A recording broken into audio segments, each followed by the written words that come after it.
This webinar on abnormal cholesterol and other blood fats is brought to you by Medical Society, the Fellowship of Postgraduate Medicine, and Healthy Heart Charity, the Cardiovascular Research Trust. I shall hand you over now to our moderator, Dr. Willem Elte from the Netherlands, who will introduce our speakers, starting with Dr. Manuel Castro Cabezas. Though he will never admit it, he's more Dutch than Spanish now.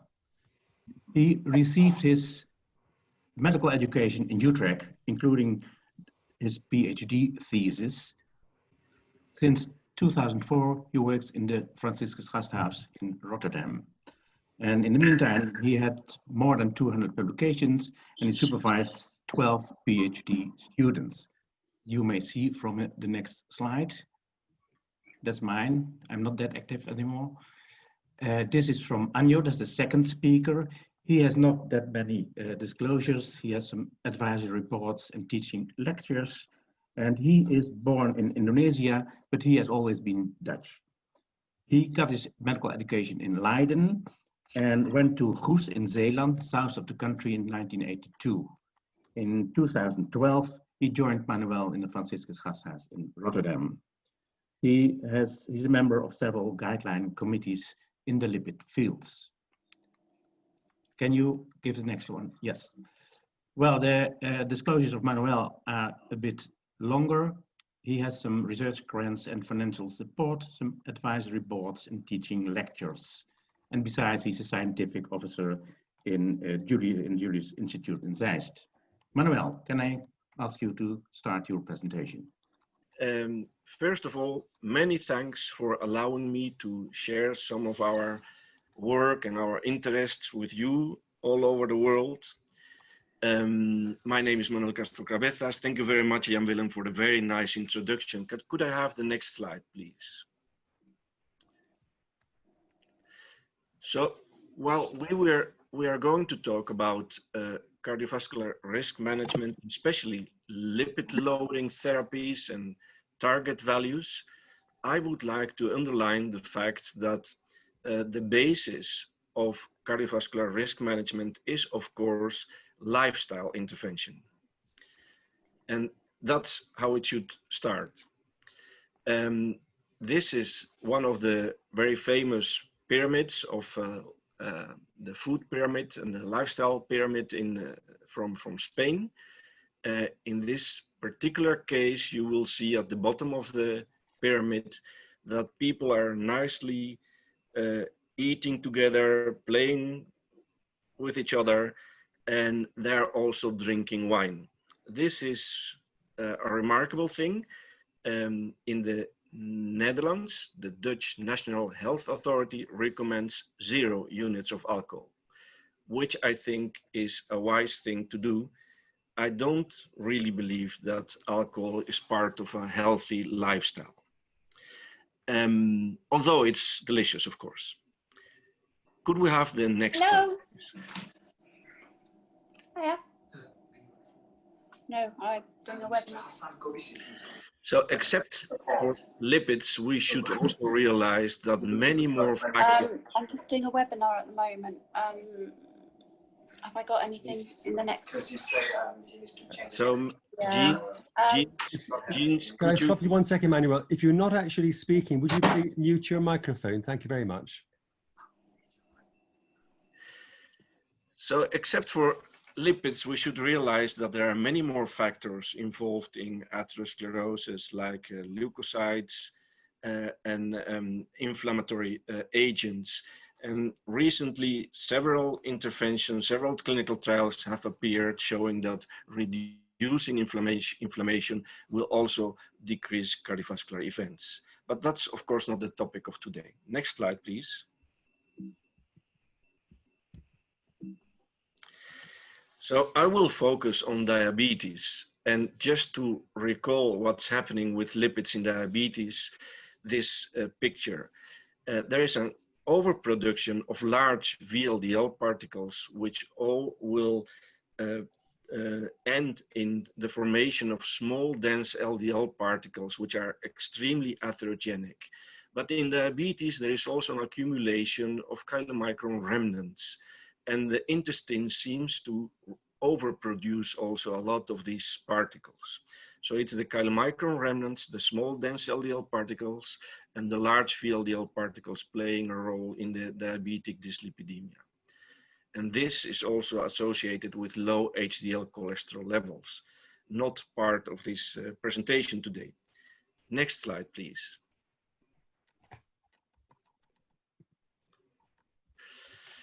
So very recently, the international community has agreed on novel levels. Could we go back to the slide, please? Yes, and while it seems that normal LDL cholesterol in the for the average population should be around 3 millimole per liter. When your cardiovascular risk increases, your target LDL cholesterol will also decrease.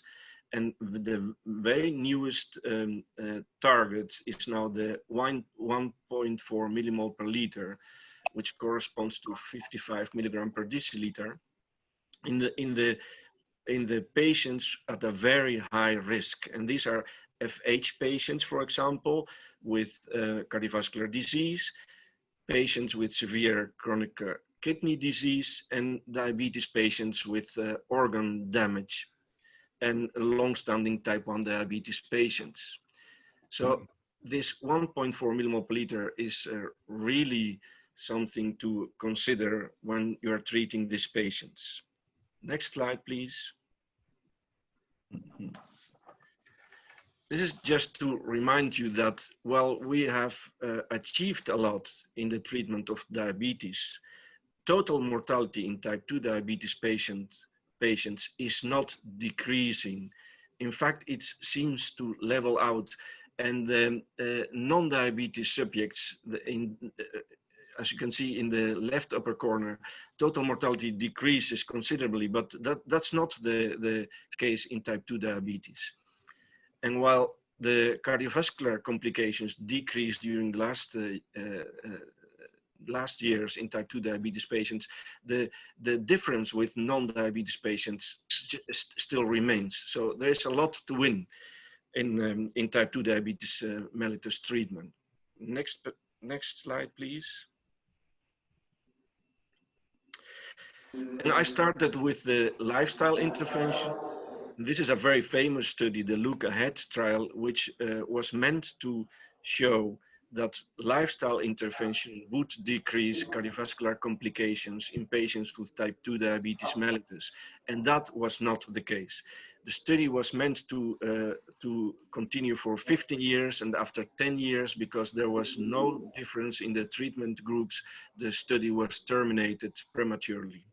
So lifestyle intervention, although it will increase quality of life and it will decrease medical use and decrease hospitalization in type 2 diabetes patients, will not decrease cardiovascular complications or cardiovascular death. We will need pharmacological agents to achieve that. Next slide, please. And these are the drugs that we are using nowadays to decrease glucose levels in type 2 diabetes patients. And I would like only to point out that there are only two classes of drugs in type 2 diabetes treatment that have shown to decrease cardiovascular mortality and cardiovascular complications, and in that way prolong life. And these are the SGLT2 inhibitors and the GLP-1 agonists. All other drugs that we use for type 2 diabetes do not prevent cardiovascular complications in these subjects. Next slide, please. And while we are focusing on lipids today, we must remember that cardiovascular risk management in type 2 diabetes is really a multifactorial intervention in which not only lipids, but also blood pressure and many other things need to be taken into consideration. And the STENO2 study was the example showing that multifactorial intervention indeed decreases cardiovascular complications in type 2 diabetes. Next slide, please. So this is what we know about LDL cholesterol reduction in diabetes and non-diabetes subjects with all kinds of other complications like hypertension and the presence of cardiovascular disease. LDL cholesterol lowering really works. This is the cholesterol treatment trialist collaborators who have clearly published that LDL cholesterol reduction in type 2 diabetes patients, the right part of the slide, really works and decreases the risk. Thank you. And the next slide, please. So to achieve the 1.4 millimole per liter target, probably in many patients, the use of statins and cholesterol absorbent inhibitors like ezetimibe will not be sufficient. Happily for us and for our patients, we have nowadays very strong and potent drugs like PCSK9 inhibitors, which very strongly reduce LDL cholesterol levels. And in several studies, these drugs have shown to reduce cardiovascular complications. So what these drugs do, PCSK9 inhibitors, is they prolong the half-life of LDL receptors by preventing degradation in the hepatocytes. Yes, next slide, please. My group has also studied the effects of alirocumab, one of the two frequently used PCSK9 inhibitors. The other one is evolocumab, as you know. And in type 2 diabetes patients, we were able to demonstrate that postprandial lipemia was considerably reduced by these drugs, but also the concentrations of chylomicron remnants, the other important lipid parameter associated to the risk in type 2 diabetes. And these ApoB48 levels were reduced by 35%, which has never been shown with any other drug so far. So these potent drugs will really reduce lipid levels, not only the LDL cholesterol, but also the chylomicron remnants. On the other hand, we must consider that these are very expensive drugs compared to the statins, which are now not longer under patent. So, this is something that we should take into consideration when we use these drugs. And I think that this was my last and final slide, and I would like to hand over to the chairman. Thank you very much, Manuel. Before going into discussion, I would like to ask Anjo to present his slides.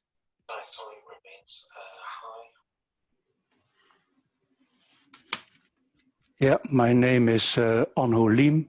I'm a general cardiologist in the same hospital, practicing in the same hospital in Rotterdam. And as a general cardiologist, I take care, most of my patients have had previous acute coronary syndrome. And most of them, of half of them to 1/3 of them, also has concomitant diabetes mellitus. Next slide. This slide is already shown by Manuel, and basically the slide showed us the higher the risk, the lower the goal LDL is. And previous, there are other voices, perhaps one can, okay. Could I ask anybody who's not the speaker, please mute your microphone? Okay, thank you, Donald. Thank you. Most of my patients had previous acute coronary syndrome, so they are already on a high risk. So previously, in the former guidelines, previous guidelines, the goal was 1.8 millimole per liter, and now it's going down to 1.4, and even, not shown in this slide, that it's going down below 1.0 if you have acute coronary syndromes, repeated coronary syndromes, or otherwise combinations with very high risk characteristics. Can I have the next slide? And what the slide also doesn't show is the safety issue. An obvious question would be, how low can you go? How low should you go? Is it safe to go and attaining values below 1.0 millimole per liter? And there are multiple randomized clinical trials, sub-studies in randomized clinical trials showing us that it is safe. It doesn't affect brain function or cognition. It doesn't affect the hormonal status.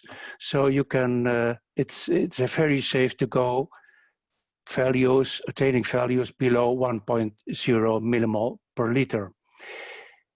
I can show you a lot of trials. I just take this as an example.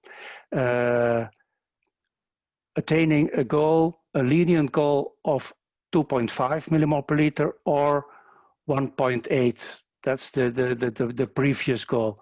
In patients not with acute coronary syndrome, but these are patients with previous stroke and TIA. And again, this is you can see it multiple times. Every time again, the lower the better. That's one thing you can observe. And a second thing, in all lipid trials, the first year, the gain is very small. Atherosclerosis is slow progress, is a slow disease, a slow progressing disease, and reducing it, it's mostly after 1 year. Then you can see that the curves diverge, like in this trial. Can I have the next slide, please? And then the next question would be, which patient are in the highest risk category? And this is a slide Chris Ballantyne showed us a few weeks ago during the European Society of Cardiology year meeting. It depends on two things. That's the burden of atherosclerosis, that means the plaque burden on one hand, and the other hand is the activity of atherosclerosis, as you can see it. The burden of atherosclerosis is the plaque burden, like patients with multivessel disease or diseases in multi-beds, atherosclerosis and peripheral arterial disease, carotid disease, diabetes. And on the other hand, the activity of atherosclerosis, again, diabetes, recent acute coronary syndrome is one, and elevated lipoprotein little a. The guidelines advise us to measure at least once the lipoprotein little a, and now we are doing trials with lipoprotein little a reducing agents. That is new. Okay, next slide, please. And this is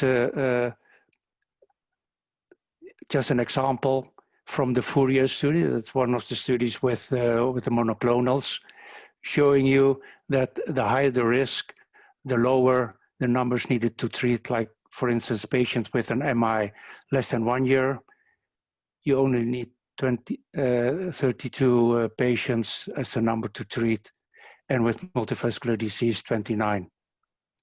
Okay. And then how can we lower the LDL values to goal value? Firstly, with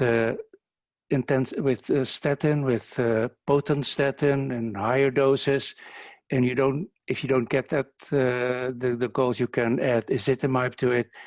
And as Manuel said, the PCSK9 inhibitor is also a good option for patients in a very high risk category. Yeah. Next slide. But that is what we know. And the difficult question is not the simple diagram how to do it, but how do we do it in daily practice? That's the second question Immanuel Kant asked himself. That's the question of every age. Next slide. This is what in real life happened. This is presented by Kosek Ray a few weeks ago. This is a survey in different European countries. And all those patients are taking lipid-lowering therapy. And as you can see on the right side, with the green bar, overall, you can get 30% reduction with a goal of 2016, that's a goal of 1.8 millimole per liter. And if you have the strict goal is about 18%. That's the overall issue. If you add ezetimibe, for instance, with high intensity statin, most of your patients are on the previous goal of 1.8 millimole per liter. 54% of those patients you can get on target. Can I have the next slide, please? But then there's a gap between treatment goals and reality. Every country has a different reimbursement system, and the reimbursement system in the Netherlands is that everybody has a compulsory assurance, so you can get it for free, but on several conditions. One condition is, for instance, that you have a familiar hypercholesterolemia are not our goal, or when you have recurrent cardiovascular events or vascular events with diabetes mellitus, and you are on maximum tolerated doses of statin on top of ezetimibe or statin intolerance, and you don't reach your LDL goal, then you can get it for free. So a PCS, all those monoclonals are available for everybody. And now I just wonder in the Netherlands how the real life situation is. And we have recently started the registration. It's called the Penelope registration. And we taken as patients who are hospitalized with acute coronary syndrome, recurrent coronary syndrome, or coronary syndrome and diabetes, and look at the baseline characteristics. Can I have the next slide? And we can compare it with the data Kosek Ray showed us. For instance, in Europe, the Kosek Ray registry showed us that we can get LDL values below 1.8 millimole per liter in 30% of the cases. And in the Netherlands, it's about the same, 39%. But what's remarkable is the mean LDL of people taking lipid-lowering therapy is 2.02 millimole per liter. But in the Netherlands, it's worse. Why worse? Because there's a caveat that about 30% of patients who should be on statin therapy and who are statin therapy prescribed by the physician don't take that treatment due to several reasons. One of them is statin intolerance. Can I have the next slide? And then that's the gap between knowledge and doing things. To have the compliance of a patient to the medication, to increase that, you need good communication. It's difficult for a patient to manage and to understand his risk. When you talk about numbers needed to treat or risk reduction, that's too abstract. A patient wants to know an individual patient, you want to know what's in for me, what risk do I have, and not what is the risk of the group. And for instance, this is a tool you could download it for free, UPrevent. It's a sort of big data thing with artificial intelligence. For instance, you can use this. Can I have the first slide before? 65-year-old patient with acute coronary syndrome with LDL values, well, quite well, 2.2, but your goal should be lower on aspirin, atorvastatin, metformin, and an ACE inhibitor. You can, the input of this is that the parameters is about 1 minute. So you can do this in your office with your patient in front of you, and you can take a look at the same screen. And this patient will have a CVD-free life expectancy of 76.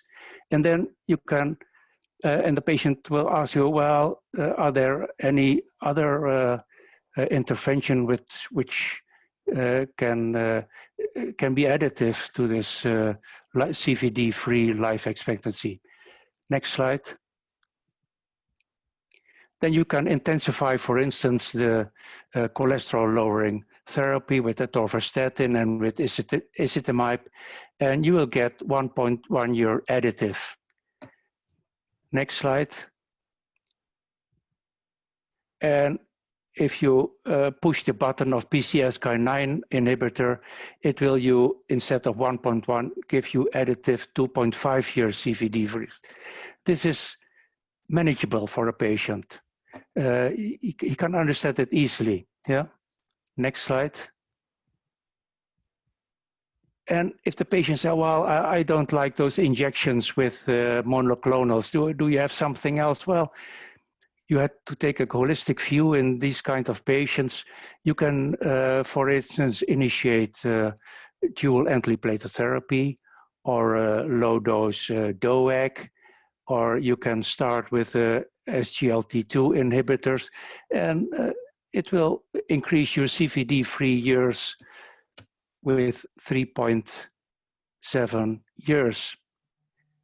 And at the same time, next slide, we have a lot of patients say, well, doctor, I take all this medication, but my neighbor said, well, you can better stop the statin treatment because there are a lot of side effects and so on. Well, you can say, well, it's okay to stop the statin, but it will cost you 2.3 years. And most patients, after seeing this kind of graph, say, well, doctor, I like to continue the prescription. It's okay. So next slide. The conclusion of my part is that the primary goal is reducing risk in an individual patient. And the UPrevent tool is a valuable tool for patient participation and adherence to treatment. And lipid lowering is not a goal in itself. It's a way to induce risk reduction, but also consider atherothrombosis and inflammation. And recently, and probably in the UPrevent, soon you will see a button showing the low-dose colchicine for reduction of inflammation in patients with atherosclerosis. Thank you. And I will hand over to Willem. Thank you very much, Manuel and Anjo, for your nice presentations. And before we go into the general discussion, I think I would like to introduce to you three eminent experts in the field as discussants in this webinar. And that's Professor Gerald Tompkin from Dublin in Ireland. That is Professor Luis Mezana from Reus in Spain, and Professor Bernard Chung from Hong Kong, who is also the editor of our journal, as you know. Well, thank you very much for your invitation to participate in this webinar. And of course that the subject in front of us is a huge clinical question. So diabetes is clearly a high-risk condition, and LDL cholesterol is a determinant macrovascular complications in this disease. This is, on the other hand, a very frequent association, a very frequent alteration in our world. So we are facing an important clinical problem that we have to solve. There are so many points that I would like to highlight, and I would like to congratulate the speakers with very beautiful presentations, because they have focused very well the main problems about diabetes and cardiovascular risk in diabetes. I would like to just mention a couple of things.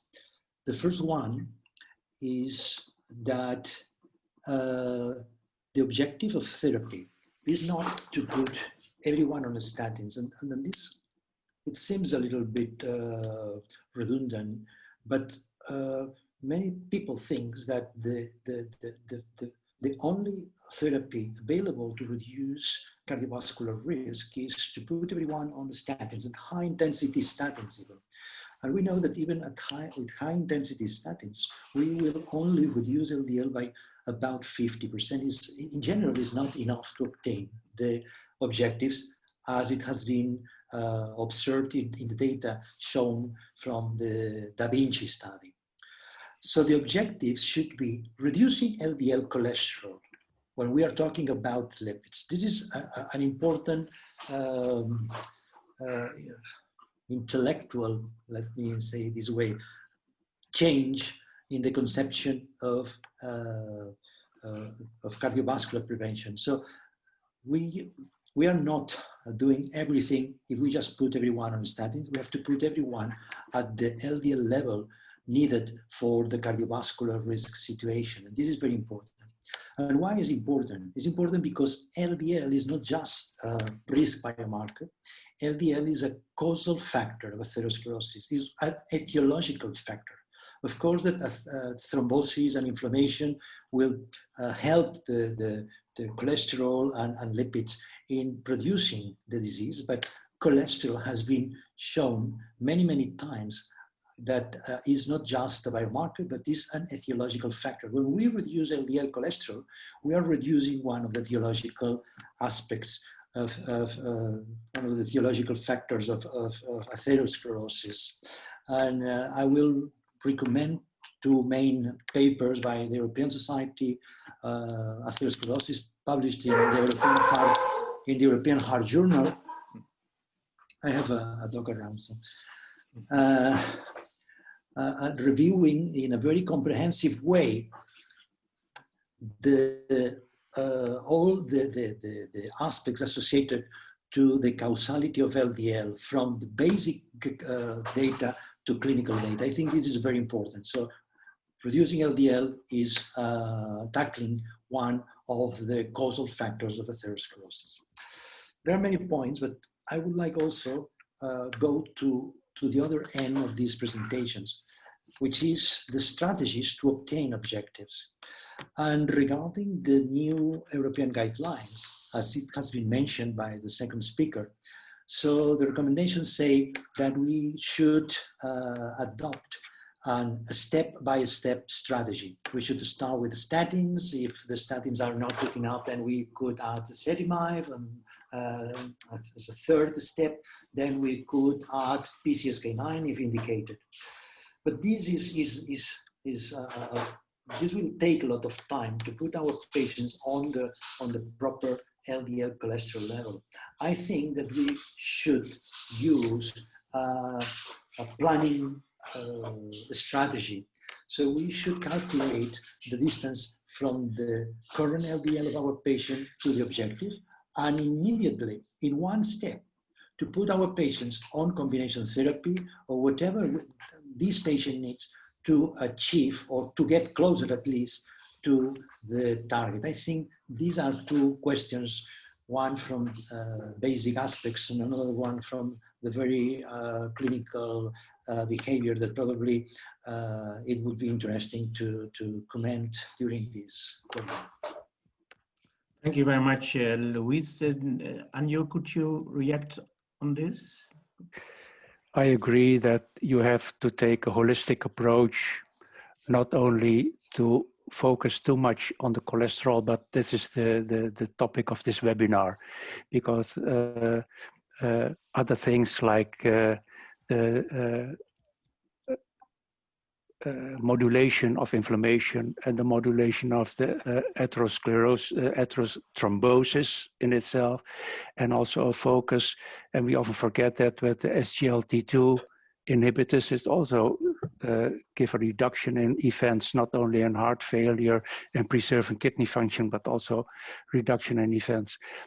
And the usual thing the cardiologists do when a patient are admitted for an acute coronary syndrome is to start, most of them, atorvastatin 40 milligrams. In trials, they advise us to use 80 milligrams, but most cardiologists here in the Netherlands find are comfortable with 40 milligrams. And if a patient is already on 40 milligram atorvastatin in the hospital, they get ezetimibe as well. So to get to your goal as soon as possible. And again, most patients, you can get at 1.8 or lower with these simple and cheap medication. And when you want to start the PCSK9, you have to think again, you have the cooperation of the patient. You don't give it to an 80-year-old man with acute coronary syndrome. So you have to account the cost benefit, because for the patient it's free, but for society at large, there are costs. And the regulation. So I agree with that. Thank you very much, Anna. Can we bring in now Bernard Chung, who is speaking from Hong Kong? Bernard, would you comment specifically on differences between patients and how they might respond? So we've been hearing about cholesterol levels and patients, but in reality, you've got people from all around the world. We're aware that certain subgroups, people from South Asia, Southeast Asia, have a higher risk for a given cholesterol. Could you comment on how you manage your patients, how you might manage them differently depending on ethnicity? Can we try to go back to Ireland, to Gerald Tompkin, to see whether his device is working? Gerald, can you hear us? Can we turn back to Spain, to Tarragona, to Luis? Very topical is this question about COVID-19, and we're aware of the fact that the virus not only damages the lungs, but increases risk of vascular events and more chance of surrogate cardiac syndromes, actual cardiac syndromes, as well as more risk of stroke for various procoagulant reasons. So with that in mind, one of the challenges then is we know that some of the lipid-lowering drugs, such as statins, have got adverse effects. They can include muscle aches and pains.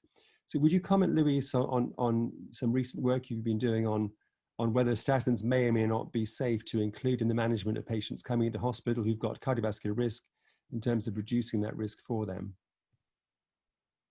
Well, an interesting phenomenon that we have observed is that people that, as it has been mentioned before, is usually a little bit scared or has some fear of being on statin, because the statins have this bad propaganda that the statins can produce so many side effects. So just in the context of the COVID-19, people withdraw the drug just in case this could be a worsening factor for COVID-19. And these, I think that in the future will result in an increase in not in the acute vascular events that we see associated to the infection, but to the chronic vascular events, because the preventive medicines have been abandoned. We have some data on this field. We collect data from more than 2,000 individuals that were admitted to hospital, and we are in the process of answering the reviewers to get our results published. And there is a clear evidence is that being on statins is not a risk factor to have a more severe evolution of COVID-19, for sure. And probably is even something that is associated to a better prognosis. Not because it's a drug reducing cholesterol, but probably because, as it has been mentioned, has other probably other effects on thrombosis, on inflammation, and other aspects. So our data is that please do not ask your patients to stop statins, because this is not going to help in any way for a better prognosis of COVID, probably the other way around. And this is our, at least our first message in this area. Thank you, Luis. Just to say, for our audience from around the world, we would welcome you to add questions of your own. Do please either send a chat message with your question or use the raise your hand participation, and we will bring you in. Meantime, I'd one further question, both for either for Manuel or Luis or for our panel. The Look Ahead trial was very interesting, I thought. It showed for many years follow-up. This is the trial published 2013 in the New England Journal of Medicine. So for many years of lifestyle intervention, although there were surrogates improved, the cardiovascular risk did not improve. And this seems paradoxical. You'd expect, for example, blood pressure to be better, other things to be better. But this is not observed. And on one level, it's surprising. Another level, it's worrying, because the message surely has to be you should combine lifestyle with treatment rather than say lifestyle doesn't work. But what are your comments, Manuel or Luis, on this? If I may comment on that, the problem with lifestyle intervention is that it is so easy, so difficult to keep up for many years. So what you saw in the Look Ahead study was that most risk factors, although they improved initially, they started to deteriorate during the follow-up of the study. So, and they almost came back to the original levels. So lifestyle intervention is good, but it's very difficult for people to adhere to that for a very long time. And is the same for the treatment with medicaments, that they also cannot adhere to that? Well, there is a lot of data coming out that the adherence to pharmacological interventions is also very bad. For example, in hypertension patients, it seems that sometimes 50 to 60% of the people don't take their medication regularly or stop at all taking medication. So that certainly also accounts for lipid-lowering medication. In the data, you did show some surrogate persistent changes. So even though people may not be very adherent, at least they're doing something, and yet the cardiovascular benefits aren't observed. It still seems odd. But the effects were mainly seen during the first year, and then the effects of the intervention deteriorated. So to develop cardiovascular disease, it takes a lot of time. So what Luis Massana proposed, that we should strike hard immediately and bring people to a very low LDL cholesterol when it's necessary. It's very challenging. It's also very interesting. Such a study, we need such a study to decide to proceed on that in that way. But on the other hand, cardiovascular disease is something that develops during many years. So is that really necessary to strike so hard and so rapid? I'd like to add something. I agree with Manuel, and of course with Donald comments about the look ahead and the surrogate markers and surrogate intermediate objectives. Well, all of them improve a lot, but at the end we didn't have a benefit in terms of cardiovascular reduction. This is a challenging result. However, there is something that I consider that is positive and could be considered a positive result of the study, is that when you compare the medication used in both arms, those who were on intensive lifestyle and the control group, so the amount of medications used in the group that were not on lifestyle were higher in terms of number of medications, dose, etc., than the group that was not on lifestyle. So lifestyle maintain probably the same level of cardiovascular events, but using less or needing less medication. And I think this could be considered, although a secondary objective, probably a positive aspect of this study. Thank you, Luis. Thank you. And there is still a question about the how low can you go, because it is difficult to get to 1.8 and perhaps even to 1.4. And I heard Anjo talking about 1.0. Is that realistic, Anjo? Well, sometimes even with usual statin therapy and with ezetimibe, you can get LDL values below 1.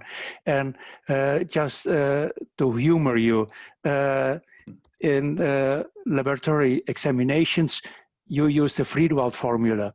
So sometimes I get LDL values of minus 0.5 or -1 because they continue to use it. You can't use the Friedewald formula in people with LDL so low. So that's funny. So I collect those negative values of LDL. Sure. And Manuel, We'd like to hear about that. Yeah. Manuel, did you have a question? Yes, so some people are worried because they think that there could be some endocrinological negative effects by lowering LDL cholesterol to very low levels, but that's not the case. That has been investigated, and that you don't have problems with your hormones if you lower your LDL cholesterol very extremely. On the other hand, we also know that there is a condition which we know as hypo-beta lipoproteinemia, which is characterized by very low LDL cholesterol levels, usually far below 1 millimole per liter. And this is in fact a longevity syndrome. And those people don't ever develop atherosclerosis, and they live very long and happily. So you can go very low. So I have a comment here from Gerald Pumpkin, who's the knowledge for patients that lower is better is very helpful. And they should, provided they're tolerating their treatment well, be encouraged to continue their treatment at the present dose rather than not continue because things are getting a bit better. Because one of the challenges for patients is to say, well, I'm better now, can I stop my treatment because the numbers are a bit better. So do you see differences between Spain and Holland in terms of how you approach adherence in your patients?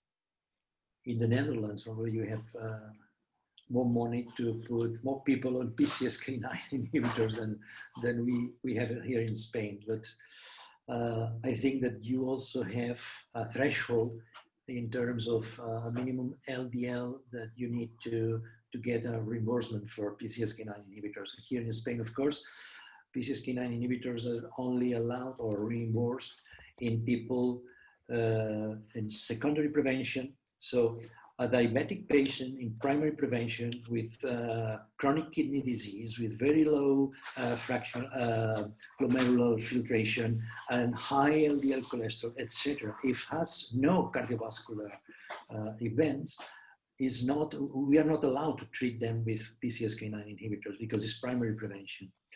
And the only primary prevention situation that is allowed to be treated with PCSK9 inhibitors are FH patients. That I think that in many cases they have lower risk than people with complicated diabetes. And all of them, to get the reimbursement, should have at least an LDL of 100 milligrams per deciliter on the optimized oral therapy. I think it's both for Bernard in Hong Kong, but also for Luis in Spain and for Manuel Anjo in Netherlands. We know we have a diabetes epidemic worldwide. We know, for example, that now 2/3 of childhood diabetes, at least 2/3, is now type 2 diabetes, not old-fashioned insulin dependent.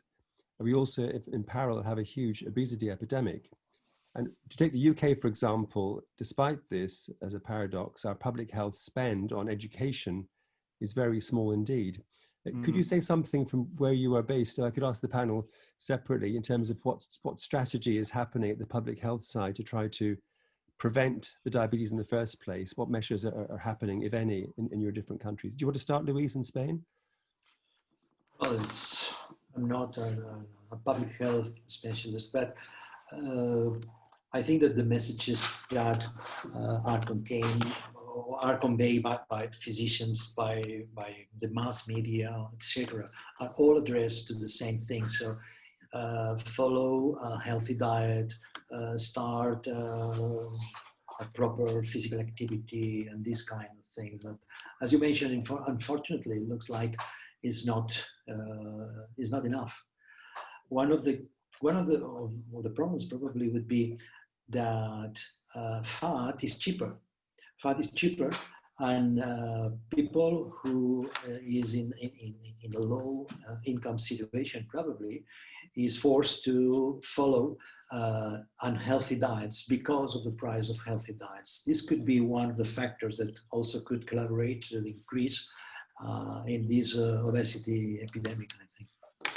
And apart from cheap, it's also more tasty, according to many people. Yeah, that's right. yeah. That's the problem. Fat, the taste comes with fat. Yeah. So Bernard, could you comment at the health policy level, public health level, what may be happening in your part of the world, in Hong Kong? And the region? Yes, well, I mean, undoubtedly, childhood obesity is a problem. I've written an editorial on it in the PMJ, and in fact, the origins of a lot of cardiovascular disease is actually in childhood, and it's a kind of a golden hour, golden period, if you like, to prevent cardiovascular disease, because once the child grows into early adult, a lot of the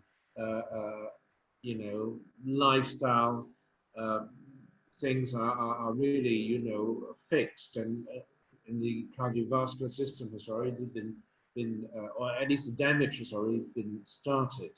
But in terms of public policy, not that much really. Rather disappointing. I mean, let's say 5 years ago there was a population health study, and I was part of the team analyzing the data. They started off trying to work out the prevalence of hypertension and the salt intake and all that. But what did we find in the end? I mean, that something like 50% of the population had a raised total cholesterol, which is the topic of today's webinar, and also also a large proportion were overweight.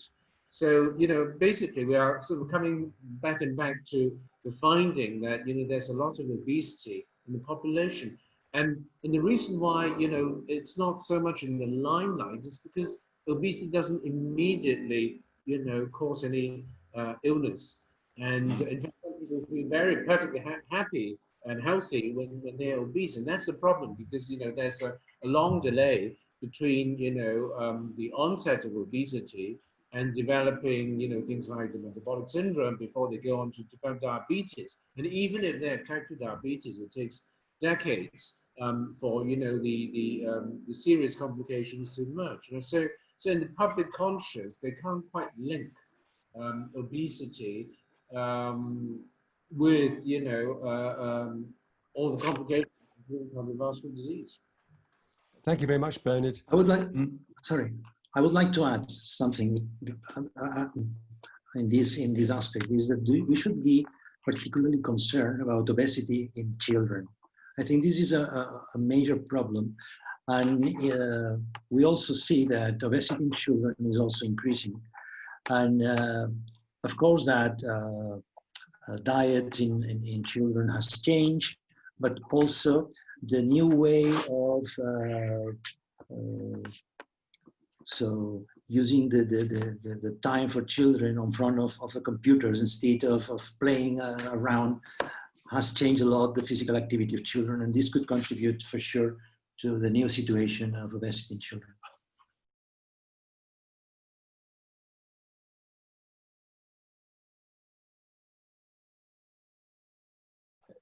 Can I, what about in Holland, Manuel or Anja or Jan Willem? Public health measures to combat obesity, which is clearly a key factor in the diabetes epidemic. This is a very important issue.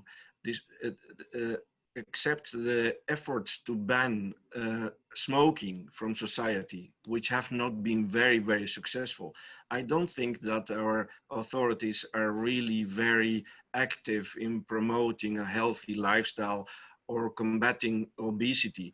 It's more the professionals who are very much active in that way, but not the authorities. And that's really a big issue and an important issue to raise. Yes. Yeah, Anjo, could you comment on that, or Jan Willem? Well, especially because the authorities can reach anyone, and the professionals usually reach only the group around themselves. So there's a big differences in the reach which you have in getting the message through. Well, on that point, we've come to the end of the hour for the session. I'd like to thank our speakers very much indeed, and my fellow moderator, Jan Willem Elte, who was also a member of the council of the FPM. I'd like to thank also my colleagues at the FPM and the Cardiovascular Charity for helping make this happen. These are as part of a series of monthly webinars, the FPM on advances in healthcare generally. You can look at the FPM website for more on this. These are free and you can register on Eventbrite. And this is also part of a partner series on healthy life, where there have been sessions on obesity, on hypertension, on COVID and cardiovascular, and more coming up from the Healthy Heart Charity, CVRT. So thank you all to our contributors, but also our participants, our delegates. Thank you all very much indeed. Look forward to seeing you on a future call. Thank you all. Thank you all. Bye-bye. Bye-bye.